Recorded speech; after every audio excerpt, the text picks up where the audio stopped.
a degree of certainty about how much money they'd actually be bringing in each year. The problem is, these contracts also tend to fix an amount which farmers need to sell, and with immigration rules choking off farm labour, many simply can't deliver the amounts they promised. But even if a farmer can't fulfil their delivery, they still owe the buyer, creating a massive black hole in their budgets. The total value of agricultural futures contracts has now fallen by more than 20% since 2022, the steepest drop in over a decade, and at the same time, margin calls, that is, the payments farmers have to make when their contracts lose value, have quietly started to rise.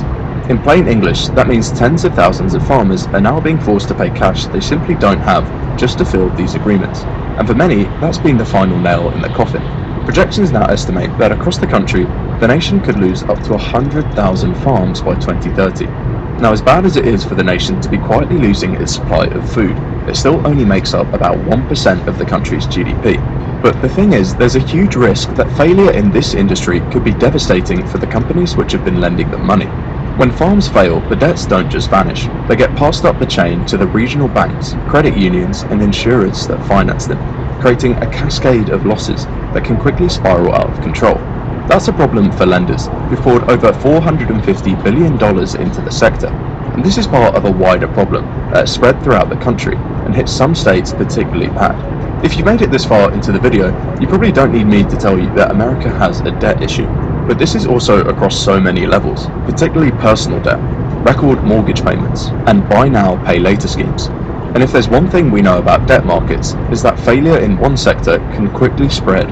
A wave of defaults wouldn't just threaten rural economies, it could easily trigger a chain reaction through the entire regional banking system, reaching states that on the surface seem completely secure.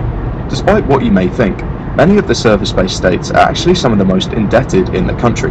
Places like Illinois, Massachusetts, and Texas now all have household debt to income ratios of over 130%. That's in large part thanks to the fact that for nearly a decade, interest rates were practically zero. At the same time, this seemed to make a lot of sense. After all, it allowed households, businesses, and state governments to borrow cheaply, refinance old debt, and keep spending through periods of slow growth. But it also made the level of debt explode. Between 2013 and 2021, total household debt across these states rose by more than 45%. But now that the era of ultra-low interest rates has come to a close, it puts the people who took on that debt in a very sketchy position. Monthly repayments were once manageable, have suddenly ballooned, forcing families to downsize and businesses to close shop. To make matters worse, it tends to be the states with the weakest social safety nets, like Florida and Texas, who have the worst debt problems. After all, if you can't get unemployment support while in between jobs, it's pretty much your only choice to take out